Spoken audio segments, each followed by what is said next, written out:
Hi there, you are in the market for the purchase of a USB mic and you have probably already shortlisted or finalized the Samson G-Track Pro.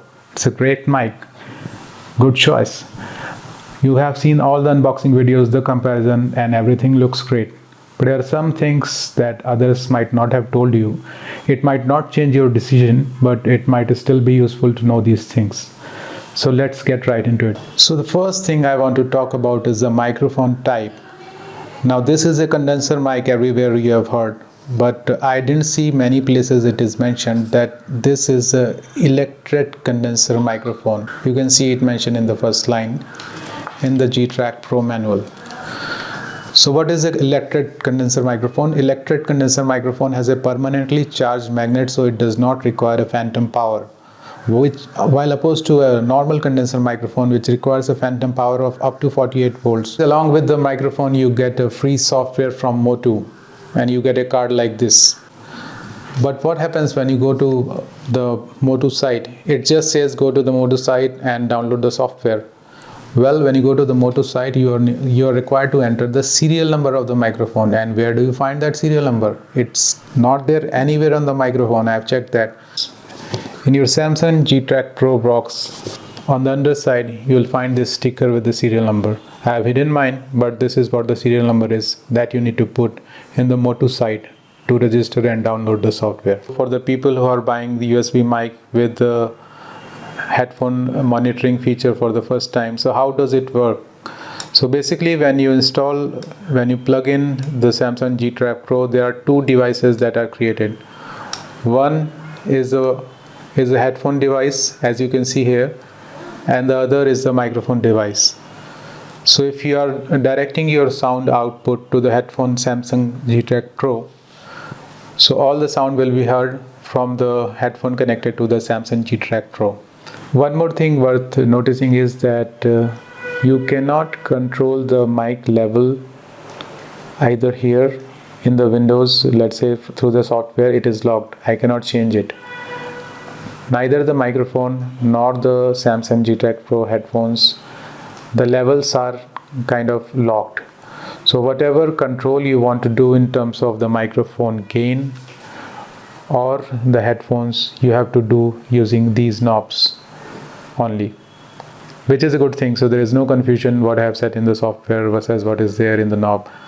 So you have to control basically the headphone sound and the mic gain using these two knobs. The mic comes with this LED that shows mute status as well as clipping level. Now when I clap, it is supposed to clip, but it is not showing. So what is the reason? So the thing is, it shows the clipping only when the mic is being used. So let me just quickly open Windows Sound Settings, which starts monitoring the mic level, and now you can see it is clipping, and when I clap it shows a red signal. Now sometimes you may find that your Samson G-Track Pro starts blinking red. The LED starts blinking red continuously. So what does that mean? The reason for this is if you set your recording rate and the playback rate, the bit rate and the sampling rate, if the recording and playback sampling rates are different, then you get this kind of error. And what this means is one of the streams might get corrupted. So the fix for this issue is you need to go to Windows settings and ensure that the playback as well as the recording bit and sampling rate are the same. So let me just do it and show it to you. So now I'm in the Windows sound control panel, and if I check the properties of the Samson G-Track Pro headphones under the advanced tab, it shows 16-bit 32,000 Hz as the configuration for playback. Now if I go to the recording section and look at the Samson G-Track Pro mic configuration, it shows that I have set it as 24-bit 48,000 Hz. Now these two are different. We need to set them to the same configuration. So let me go back and set the playback rate, which is similar as the recording rate. So I'll set it to 24-bit 48,000 Hz. Click apply, and you see the blinking red light is gone. Let me show that once again. Right now LED is not blinking. As soon as I change the bitrate to something different and click apply, you see the LED starts blinking. And if I set it at the same level what is there for the Samsung mic and click apply, and LED stops blinking. The cable that comes along with the microphone is about 2 meters long. I am not using this one. This one has a ferrite sleeve also on the USB side that plugs into the microphone, and it helps in reducing the EMI interference. If you want to check out what it does, there is a link in the description below that you can see. You'll find this in a lot of cables out there, and especially in the longer cables it will really help. I'm using a shorter cable as I need to just keep the mic next to my laptop, and you get this microphone standard after. Now one more thing I wanted to show you is it takes pretty a lot of turns to unscrew this mic from the provided stand. So let me start opening it for you. And this large nut that you see remains at its position while the microphone starts moving out slowly. So 1 2 3 4 5 6 7 8 9 10 11 12 13 14 15 16 17 18, my god, still there, 19 20 21 22 23.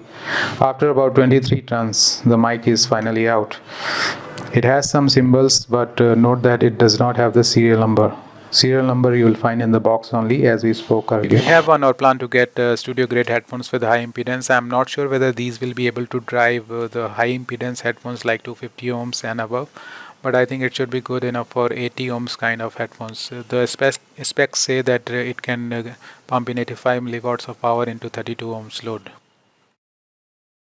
The one last thing I want to talk about is the pop filter. As you might have already heard that Samsung makes a very nice snugly fitting pop filter for the Samsung G-Track Pro mic, but it is quite expensive, and you may want to get a simple cheaper one. But the only thing is, if you get something like this what I have got, now the diameter of this pop filter is about 6 inches, and what it happens, it obscures the LED and the controls. I cannot, if I'm sitting at this angle, I cannot see, easily see the LED, or I'll have to reach out down below the pop filter for the knobs.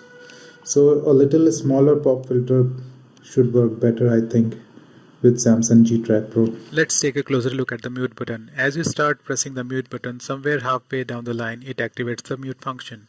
There's no toggle or clicking, just as you press it, somewhere in between the full press, it activates the mute function. The sound that you heard in this video is not recorded from Samsung G-Track Pro. Before I close this video, I'll just leave you with some close-up shots of the microphone. I hope you found this video useful, and thank you for watching.